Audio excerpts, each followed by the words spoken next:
बार्शी टाकळी पंचायत समिती अंतर्गत कार्यरत घरकुल प्रधानमंत्री आवास योजनेतील अभियंत्यांची अवस्था अत्यंत बिकट झाली असून तब्बल 8 महिन्यांपासून त्यांचं वेतन थकलं। वारंवार निवेदनं देऊन, आंदोलने करून आणि संप पुकारूनही शासनाकडून कोणतीही ठोस दखल घेतली गेली नसल्याने संबंधित अभियंत्यांवर अक्षरशः उपासमारीची वेळ आली। घरकुल योजनेची अंमलबजावणी सुरळीत पार पाडण्यासाठी दिवस रात्र मेहनत घेणाऱ्या या अभियंत्यांना त्यांच्या मेहनतीचा मोबदला मिळत नसल्याने प्रशासनाच्या कार्यपद्धतीवर गंभीर प्रश्नचिन्ह उपस्थित होत आहे।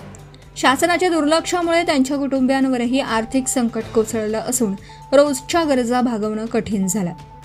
या संदर्भात अभियंत्यांनी अनेक वेळा वरिष्ठ अधिकाऱ्यांना निवेदन सादर केली, मात्र ती फक्त कागदावरच राहिल्याची भावना व्यक्त केली जाते।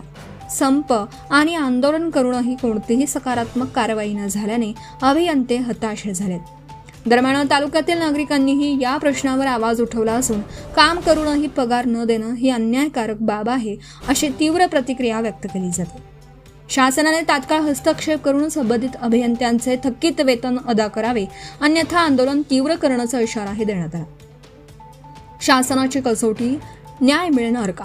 घरकुल योजनेसारख्या महत्त्वाच्या योजनेची जबाबदारी पार पाडणाऱ्या कर्मचाऱ्यांवर उपासमारीची वेळ येणं ही अत्यंत गंभीर बाब आहे। आता तरी शासनाने जागा होऊन या प्रश्नाची गांभीर्याने दखल घेऊन तातडीने पगार वितरित करावा अशी जोरदार मागणी होती।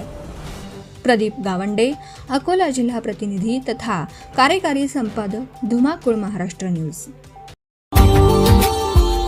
Subscribe now and press the bell icon. Never miss an update.